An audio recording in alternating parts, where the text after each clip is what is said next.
I haven't grown many roses until now, but I'm so excited to add them to my garden this season.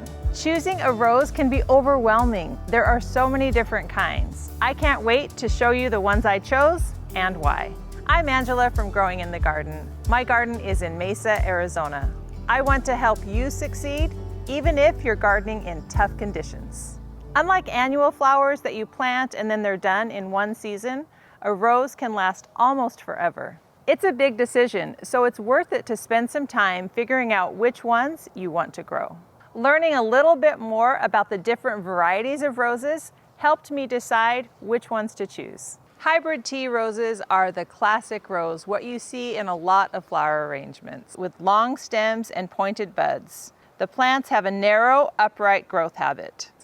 Floribundas, continually blooming roses that produce clusters of smaller blooms on each stem. They create a profusion of color. They smell great and are an excellent choice for cutting gardens. Grandifloras, an elegant cross between hybrid teas and floribundas. They bring the best of both. Grandifloras showcase the large, high-centered blooms of hybrid teas with the cluster blooming habit of floribundas.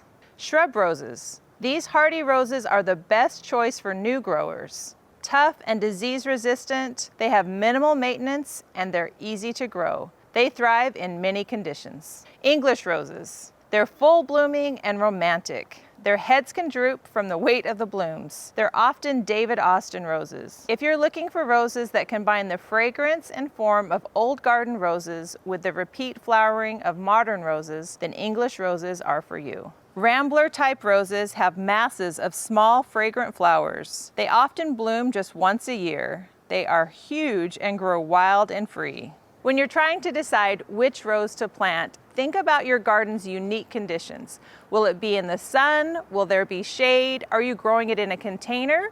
Do you have lots of room or a smaller space? All of these factors will go into choosing the perfect rose. But the most important thing is that you love it. Look at the blooms, see how often it blooms, and see if it's something that you want to add to your garden. I'm growing own root roses from Heirloom Roses. I am thrilled to be an ambassador for them. The best part, I get to learn from the growers, and I'll share what I'm learning here with you. I want to show you the roses I chose and tell you why I chose them. This is Madame Anisette, excellent rose for a new grower. It has cream-colored large blooms with bright green leaves. It's a grandiflora with vigorous, upright grower. The roses are perfect for cutting with lots of fragrance. It's easy to grow and has continual blooms. This is Emily Bronte, a David Austin rose, a shrub-type rose with soft pink petals. She's beautiful and fragrant and grows well in containers. This is Queen of Sweden, another David Austin rose.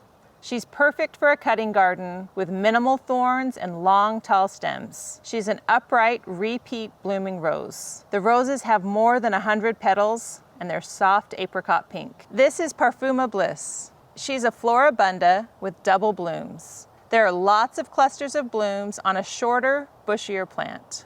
This is a good one for small spaces. And finally, Moonlight in Paris. A shrub rose, perfect for cutting, with old-fashioned full blooms in small clusters. The blooms range from deep apricot to light pink. It also does well in containers. I love that the planting instructions came right on the box. The Heirloom Roses YouTube channel is full of expert advice on everything from planting to fertilizing and pruning. I love learning from the experts, and you will too. Now I'd like to hear from you. Which roses are your favorite? And do you have any rose growing tips to share? Let me know in the comments. And now it's time to get these planted.